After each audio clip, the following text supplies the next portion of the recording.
podcast. I'm your host, Mari Riesberg. Over the past several years, I've combined my degrees in acting and somatic psychology to share my sustaining creativity techniques with performers. And now I've decided to share it with a bigger audience that includes you. I believe we are all creative, and this podcast is all about that. I'll be interviewing people from all backgrounds, ages, and creativity experiences to share just how creative we all are. Today, I'll be chatting with Cliff Beach, musician, author, and entrepreneur. Please enjoy Cliff Beach.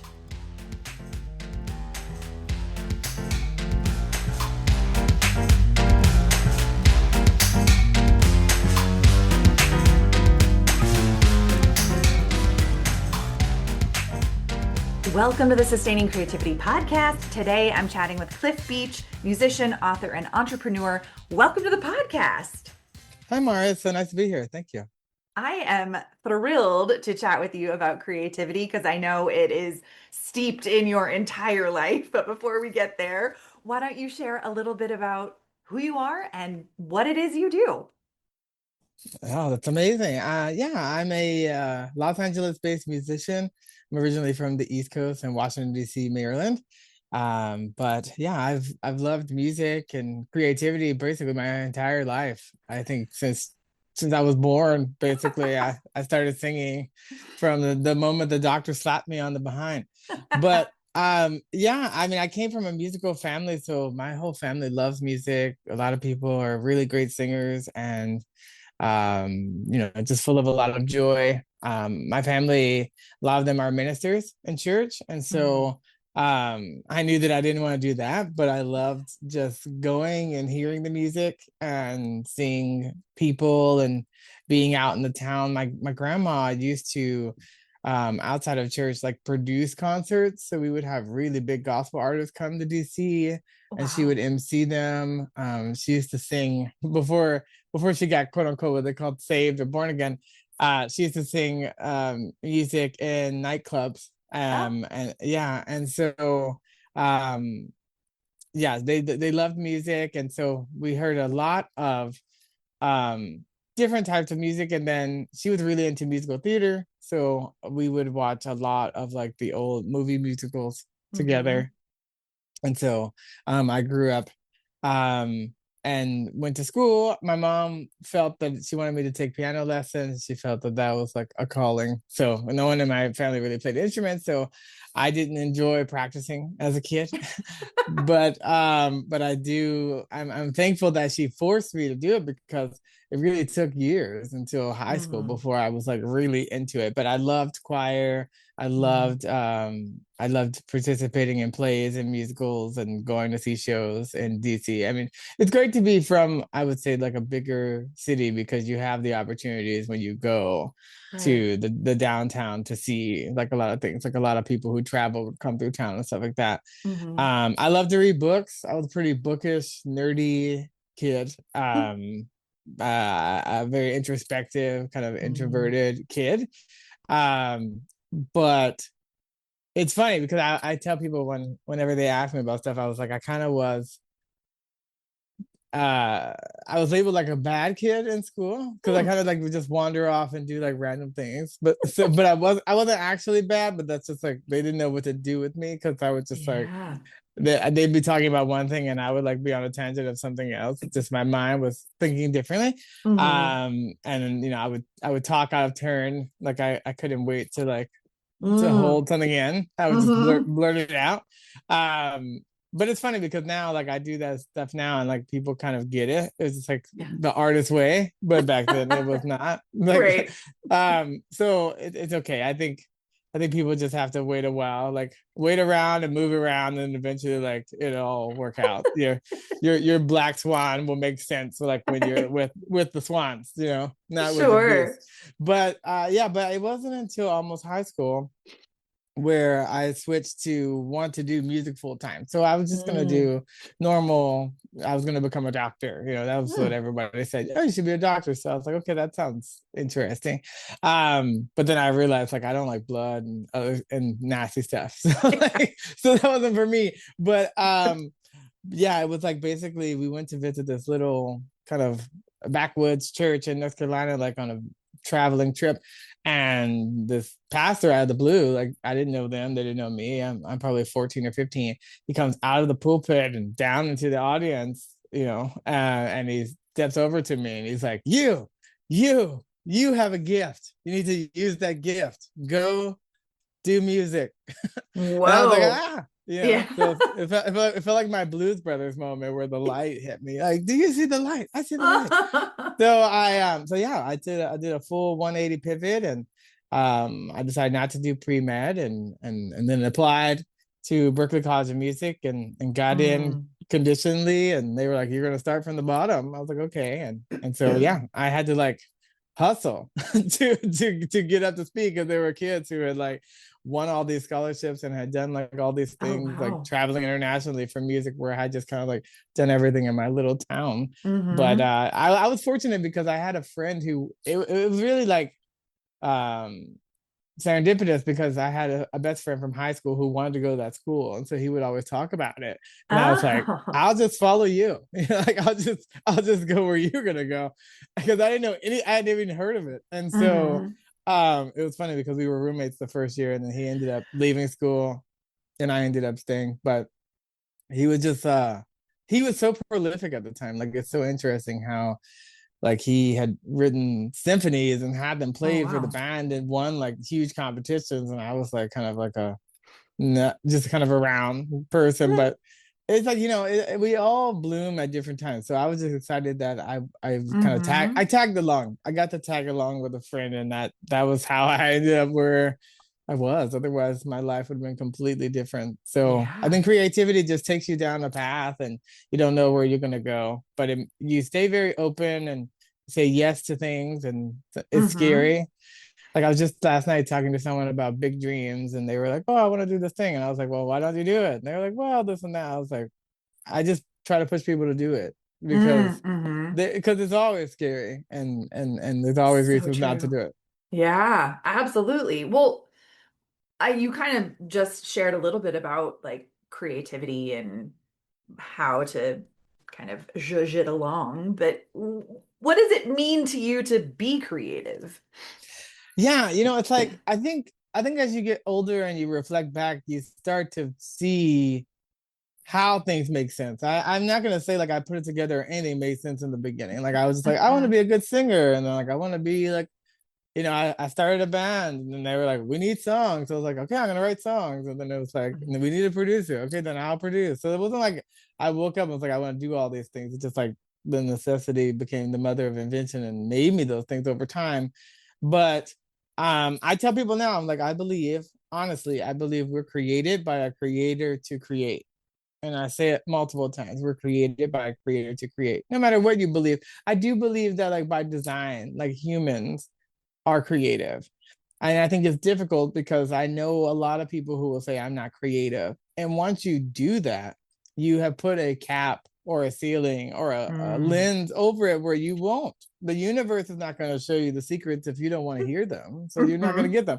And so, um, what I've learned, I watched a really great TED talk by a person who's now passed away, Sir Ken Robinson, and he explains K through 12 school, Mhm. and in the Western world. He's from England, but in America too. Essentially, Yeah. what happens and why I started out saying like people thought I was bad is that school it makes people less creative over time. Not Yeah. because they're trying to do that, but what happens is that things that are made to control Mm. naturally like beat out the creativity, because kids come in, like, you can remember kindergarten, everyone was like, I want to draw, I want to color, I can write, I can do all this stuff. They say yes to everything. They're sponges, and you Mhm. believe you can. They're like, I want to sing, I want to dance. Like, people just spontaneously do things. They're like, I made up this dance, I made up this song, because that's what kids do. And then Mhm. eventually they're like, oh, this is kind of you're weird. So like, don't do that. and Yeah. then and then by the end, like, they poll seniors, and they're like, well, who wants to do these things, and like very few do it because they don't want to stick out, they don't want to look foolish. Mhm. And so yeah, I just, it's so freeing, because I remember when I was switching from music to books, Mhm. and I'm working on my book Side Hustle and Flow. So I had originally I had done music like my whole life. So I got out of college in the early 2000s and moved to LA. And then I kind of worked and like figured some stuff out, and then did cruise ships for a while, and then came back, went back to school. And finally I was like, okay, I want to do music again in 2010. And I've been doing it since then. But Mm. in 2014, I was like, hey, I want to write this book. It was called The Art of Awesome. And I was trying to figure out basically like, how does one person's life like look amazing and another person's like a tragedy? But like they came from like the Mm. same thing. How does that stem out where it's like, why can't we all do it? Why can't we all be rich and skinny? What's up? And so and so I started interviewing people because that was the only way I learned. Like I was like, when I don't know anything, I'll just like, who's winning at that? I want to go talk to them. So like I messaged a few people who were so gracious, you know, I was like, I'm a writer. And they're like, okay, sure, come by. So I went to talk to them. And then after Mhm. 4 interviews, I was like, I'm an imposter. I can't do this. So I shelved it. I shelved the book for years. And then like maybe 6 years later, 2020, Mhm. musicians, everyone's like starting to cough around me. I'm like, gross. Like no one covers their mouth. I'm sick of the way you live. And then they're like, oh my God, it's a pandemic. I was like, I had no idea. So so they locked LA down. And then we're like, okay, Mhm. we don't have shows. And then Mhm. CNN comes and they're like, oh, can you talk to us about what musicians are doing the pandemic? I was like, am I the only one? Like, there's so many. You want me in? Sure, I'll come. So we did that. And I was doing like these online shows, and I did like 3 to 5 or 6 of them. And then Mhm. I was like, this is not for me. I don't do this. So like the CNN thing ran, and everyone was like, you just love doing these things. I was like, I don't love it, but yeah, it was what I was doing at the time. So I was like, I want to write. Like I was like, I feel like that's something you can do when you're hunkered down. Like I was like, I feel like this Mhm. is this is Walden Pond. I'm gonna do this manifesto. So I get the book back out, and anyway, I took this writing class because they were giving like a lot of free classes to keep people sane during the time. So you could like go Mhm. online and do stuff. So I took this class by Scribe Media, and a writer, his name is Tucker Max. He wrote a Mhm. book called I hope they serve beer in hell. It was like Mhm. made into a movie. The movie sucked, but the book was pretty good. But basically they do like ghostwriting and stuff, and ghostwriting can be very expensive. So they were like, or you can take this free class and struggle and learn how to write. But I was saying the freeing thing about creativity or anything else in the book, what the first lesson that they taught me is they were like, people won't write because of, they didn't say imposter syndrome, but basically they were like, people are afraid that they don't have anything to say, that Yeah. nobody will like it.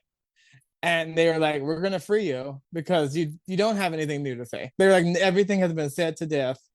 It's okay. Like, because it hasn't been said by you, it will be fine. And so that's what I tell people now. It's like, you can do it. It doesn't matter if your song sounds like other people or not, or people love it or not. It doesn't matter. Mhm. No one has heard your thing.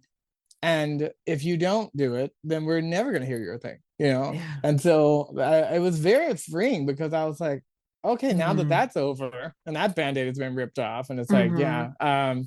yeah, everyone's like, you hope you have a novel idea. Very few do. Like, it's very rare. Like, there's a lot of books and a lot of people have talked about this, but nobody has your X factor. Nobody has your DNA, your Yeah. snowflake, your fingerprint.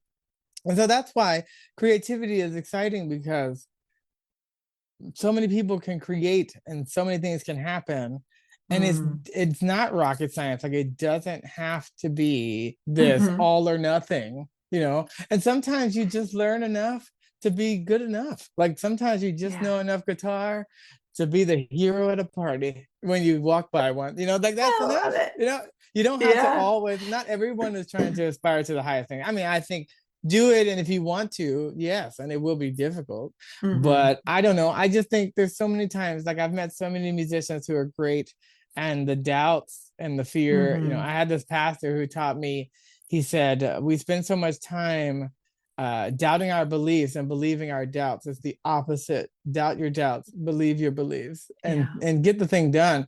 And so, yeah, there's just so I tell people, my one of my biggest fears for musicians and creators in general is when you create a hard drive record. Like, you've done it and now it's stuck in the computer and you don't want to put it out. Like, eventually Yeah. you have to put it out, because that's the Mm. only way that the world will know it exists and that it hears it and you can promote it, or even anybody can find it. It's Right. like, so that's, but creativity is non-linear. And it's trial and error. I don't think Yeah. anyone starts out. And also, you suck before you succeed. I have to remind people that it's like you were a baby and had to learn to crawl. You're not going to just hop out of the womb and be standing up and talking back. Like, that doesn't work. Like, that's unnatural. So you're Yeah. going to suck a lot, you know Yeah.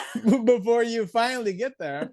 It would just be weird if you're, I mean, some people you're like, okay, they have a natural gift, but that's like really rare. Yeah. Well, I tell people, like, I've worked in digital marketing for beauty for a long time, and they used to have that phrase, like, maybe she's born with it. I can tell you almost often, no, nobody is born with it. That's why they go to the store and try to Right. buy miracles. So no one is born knowing everything about creativity. Like, you just have to figure it out as you go. This is so true. I appreciate your words and perspective and reminders. And I wonder if you could tell us a little bit about your books. I know you have a few of them out in the world and what they're about and how they support people. Oh my gosh. Well, I remember after I finally got the first book done and then finally got it published with the publisher out of the UK, Black Spring Press. I was like, wow, that was like, I'm glad I did that. I was like, never again. Like, I would not be doing this. And so yeah, so the book was out. It really was how to put things together. Like, it was like time management, productivity, Hmm. focus. Like, I spent a lot of time on personal development. So it's like a self-help personal development book, but it Yeah. wasn't like I'm a guru. It was really like, I'm in the trenches. Like, if I can do it, you can do it. Like, I didn't know anybody. I moved to LA. I didn't know anybody. I didn't have a plan. I didn't have a job. Like, it worked out, but this is how you can, like, have success in terms of putting Hmm. things together. Like, if you want to make an album, these are the building blocks. Like, Hmm. build a band, do this, go to a studio. Like, if you don't have the money now, you can record it yourself. Like, I was just using some AI stuff the other day. It was like amazing. I know that some people are like, oh my God, no, not AI. But I was like, there's some cool tools that, like, help you figure out stuff. I'm not saying like the tool is do all the things in the tool. I'm saying Yeah. use the tools if they help you. But so that was the first book. And then on that journey, I had realized, well, I didn't realize. In 2019, basically, I went to the doctor, and the doctor was like, "You're fat." And I was like, "What?" He's like, "You're fat." I was like, "Can I get a second opinion?" He was like, "Yeah, you're ugly too." I was like, "Oh my gosh, like, is this how you talk to me?" But anyway, they're like, "You have some health problems that you probably want to do something about." I had fatty liver and diabetes and other stuff, and so Mm. on this journey, I was like, okay, let me figure out a way to get a dietitian and get some weight off and exercise. and Mm. and so that became the second book. Like, it was like Shape Up, because the first one was like, okay, I can be productive, I can grind, I can do all this stuff. But then I was like, oh my gosh, if I was healthier, I could have gotten so much more done. Like, I would have had Mm. so much more stamina and vitality, especially Hmm. as you age. And so that was like, okay, I was like, I want to write this down, because people were like, what did you do? What did you do? I was like, I'm not gonna be able to tell everybody a lifetime of what I did. I'm like, I'm just gonna write it down. So we did that, put it out, and it was cool. And then I had met a lot of people, like, from the music world. Like, music is great because, a song is like 3 minutes. Like, people are like, I can commit. Hmm. A full, like, movie, okay, that's a little bit longer. Like, a book, some people are like, I'll wait for the movie. Like, it's long. So I had, with the third book, I was like, you know what I'll do is I'll do a daily. So, like, in the Christian world and Bible stuff, they'll do like these kind of daily devotionals. So I was like, I'll just do like prompts, like a little short 15-30 second thing. And so that book came out this year called The Daily Grind. And so basically, it was just like, when you wake up in the morning, if people drink coffee, it's like when you grind your beans, they're the freshest, right? And then you have your coffee and it's great. But it's also like, you do it in the morning, you do it with intention, you do it before work, you do the thing for you early. And so that was like the concept of having like a 365, like doing it every day, because motivation, like bathing, it doesn't last. Like, you got to do it every day. So after that, I was like, oh my gosh, now I have this trilogy. But I did not start out, making 3 books. But Yeah. it will eventually do that. In the same way, when I said I'm gonna make 10 albums in 10 years and didn't know how to do that, I did, because I put the word out there. Like, so Hmm. I think a lot of creativity is putting the words, out there and letting them take life and take shape. And I always tell Hmm. people, like, the book or the song or whatever you're working on, like, it will it will speak to you. Like it will tell you what it needs, and it will put the right people in front of you. And it's like Mm, with the Roth, like you have to walk the yellow brick road, and then you meet the people and stuff, and then you figure out like you had the magic all along. But you gotta yeah. make the steps, the baby steps in any event. It's like you one stair on the staircase at a time, and then you'll Yeah. get there. But yeah, it's funny because everything you end up doing and you say yes to, um you don't know anything before. Like I pivoted into radio during the pandemic after a podcast, and I didn't know anything about radio. And they're like, "Do you want your own show?" I was like, "Yes." They're like, "Do you know anything about radio?" I was like, "No." And then they're like, "Can you be the house band for the television show?" I was like, "I've never heard of this person, but now he's one of them, and it's great." Um, and they're like, "Do you know anything about being on TV?" I was like, "Nope, no, I don't." I was like, "I'm around studios, so I'm sure I can drive somewhere. I can make it to Burbank, and sure." So we did. And so I think, yes, you're gonna have to, you prepare. Like, you Yeah. practice, you do the things. But a lot of people, like, some opportunities are gonna come and you aren't gonna exactly be ready. There's a very famous, I mean, there's so many, but I read Success Magazine, and Sarah Blakely, who did Spanx, and I didn't know anything about Spanx before Mm-hmm. I learned about her.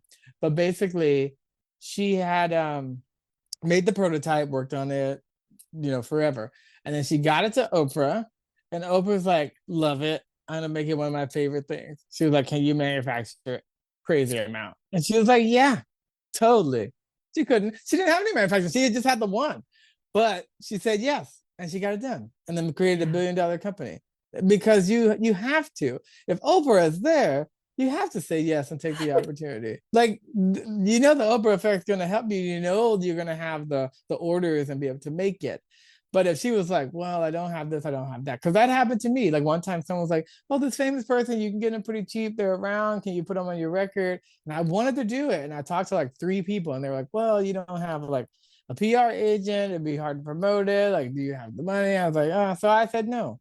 And so I have regret Mm, of doing that. So now I don't do that anymore. I was like, because by the time the album came out a couple years later, I had the PR agent and I had avenues. And if I yeah. said yes, I would have been there. Or I would have said, how do I do that? Or maybe now I had this person, I could go to the PR people and say, "Hey, I had this great experience. Can we talk about it?" So it was like, you just, you just have to say yes and green light yourself. And the fear, Mm, sometimes it's great to tell people, sometimes it's not great to tell people. Like Sarah Blakely, she incubated and created the prototype, and she didn't tell anybody right. until it was done, because people, they want to protect you. And sometimes family and people close to you, especially, I will say this, people who haven't had dreams are the worst people to talk to your dreams about, because they can't tell you how to dream. They can't tell you how to do that. And so they're Yeah. like, "No, don't do that." They're going to be like, "Do the practical thing, do the logical thing." I was like, Mm-hmm. humans are illogical and counterintuitive all the time. I was like, it's fine.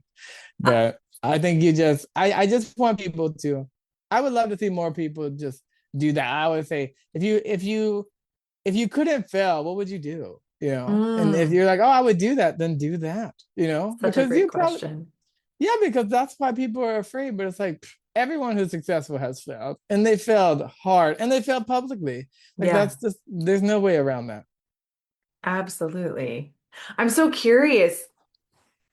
What are those things in your life that the bigger dreams that you're saying yes to, whether you have the infrastructure or foundation for it or not? Oh, yeah. I mean, I'm always talking to people. I mean, I love touring, I love getting out. And so I think, yeah, I mean, right now I've tried to pivot and work on scripts, which I'm like, I don't know if this is for me, but I did do a script and it did get selected for something. And I was like, okay, this is super expensive. So now I'm working on another one for a contest. Hmm. And it's just like a little fun thought experiment. It's like not everything I do is like, oh, it's gonna become gangbusters. Of course, it'd be great if it does, but Yeah. some things I'm not as serious about. Like I'm not as invested in. Sometimes I Hmm. just do it because I'm just like, hmm. The thing that I like about that is that when there's a contest and something to do, it's like, okay, I have a deadline. I'm working towards it. There are other people doing it. Like, okay, that's interesting. But more importantly, is the irony is, before I see the contest and decide to do it, I didn't have an idea. I wasn't thinking Oh, about that thing. Mm-hmm. Before, like now they're like, oh, can you write this horror thing? And then all of a sudden I'm like, where did this idea come from? I wasn't thinking about writing this thing. And as Yeah. and it unfolds. And so yeah, like one time someone was like, hey, they were like, you're working with this band. Can this band do this Christmas concert for the city? And I asked the band, they were like, no, we can't do it. And I was like, well, I was like, I have a band. I was like, I can do it. And they were like, okay, yeah, that'd be great. And so we did. And then we ended up taking all the songs that we arranged and then we recorded a Christmas album. And I had always wanted to do a Christmas album, but it was like Mm. because one person said no and I said yes. And I was like, yeah, sure, whatever. I could do it. And then we did. And but I wasn't thinking about it before. So it's Mm-hmm. like that Mm-hmm. happens a lot where it's like when the opportunity comes, when you get the opportunity to work with someone different or someone comes, like it makes you think different and it shifts.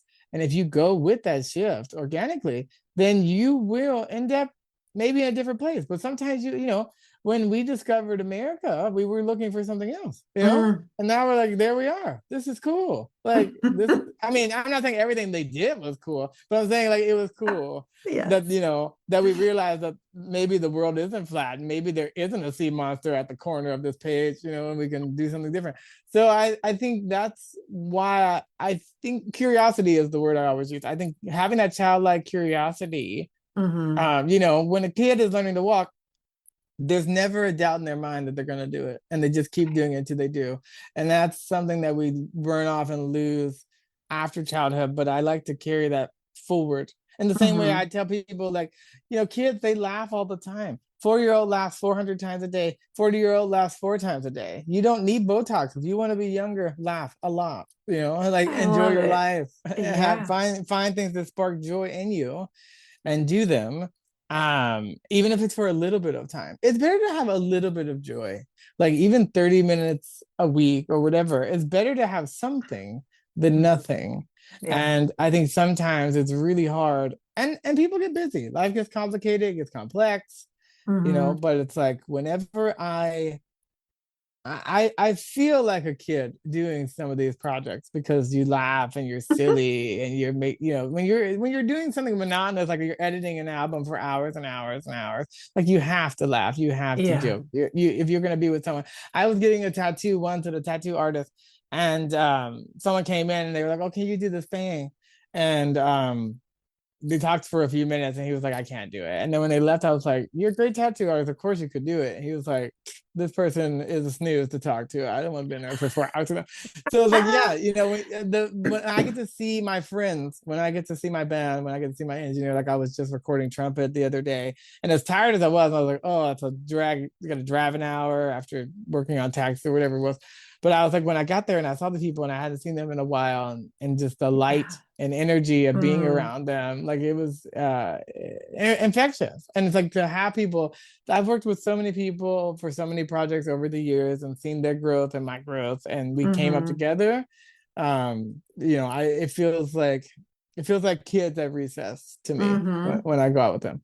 I love it. Oh my goodness. Cliff, this has been such an incredible conversation. I love all of the reminders and pieces of inspiration that you've shared with us today. I have one last question for you.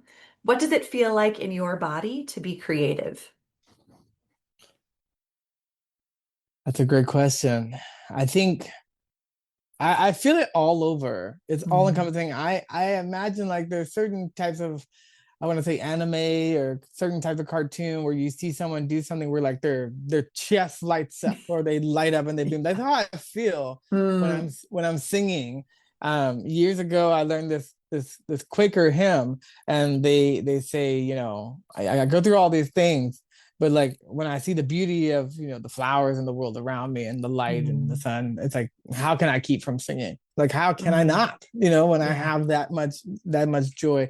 And so creativity for me is all encompassing. It's like a white light, and it shines out, and you have this transference of feeling between whoever you're interacting with, and it creates this loop, this symbiotic Mhm. relationship. But I think I toggle because it's kind of like you're being and you're doing, you're being and you're becoming and all those things. But I think ultimately, for me as a creative or a musician, like even sitting here now, I'm a musician, even if I'm not singing. Like, it's just, Mm-hmm. I am it is, it is me. We are one. And Yeah. so that's how it feels. It feels like literally everything in my body, every cell, Mm. every aspect of me, your lungs and your heart and your blood pumping through, like everything's important. And I just want to remind people, especially having health challenges, you have $1 million body, you have $1 million smile. There was a thought leader, Zig Ziglar, and he talked about how this person had like lost their arm in an accident, like they were like at McDonald's and like one of the doors shut on them, and they were like, and obviously they sued McDonald's and they got a lot of money or whatever it is. He was like, why do you think they gave them $1 million for that arm? Because it's Mm. worth a lot more than you think. And if that was one person, it's everybody. You do have $1 million body. When you get to wake up out of bed and in your right mind decide what you're gonna do and have that autonomy, like that's a gift. That's a Mm-hmm. gift. Someone didn't that day, and it starts the day wrong when you don't, wake up fresh like that. So I think, yeah, creativity is just knowing that light is all around you and that it's a blessing and a gift. And I always tell people, like, when you go to a great restaurant, there's a chef there, like they put the food together, but like they don't make the ingredients. Even if they grew it, like you don't make the seeds. So like I am Mm. conscious and aware, like under this umbrella, that like I didn't create music and I didn't create the notes. And I Mm-hmm. don't think I ever could, but I'm thankful that someone did and that I can use it to my benefit. And if it helps one person, then hopefully they spread that to the next person, and so on and so forth. But yeah, just Yeah. everyone create. You're created by creators to create. You are, I am, everyone on this planet is. Not everybody will, but Mm-hmm. everybody can if they Mm. choose to. And it is a choice. And if Mm-hmm. you don't choose, then by default, you've chosen. Right.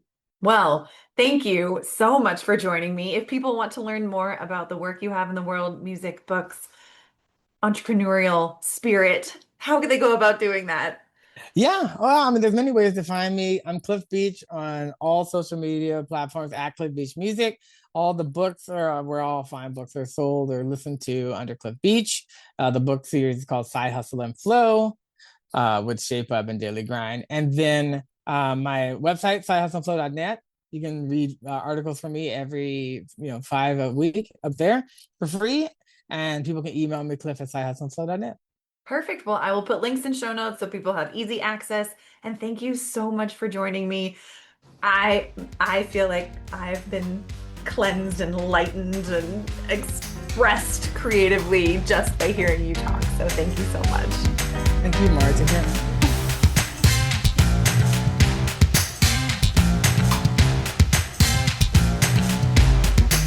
Thanks for listening to the Sustaining Creativity Podcast. We'd love to keep in touch, so follow us on Facebook and Instagram. We are at Sustaining Creativity. Make sure to subscribe to the podcast wherever you listen to podcasts. Tag your friends and family so they can listen too. We love to hear from you, so leave your reviews, comments, and questions. Check out our website, sustainingcreativity.com, for upcoming offerings and creativity coaching. Tune in Tuesdays for our next episode. And remember, with creativity, anything's possible.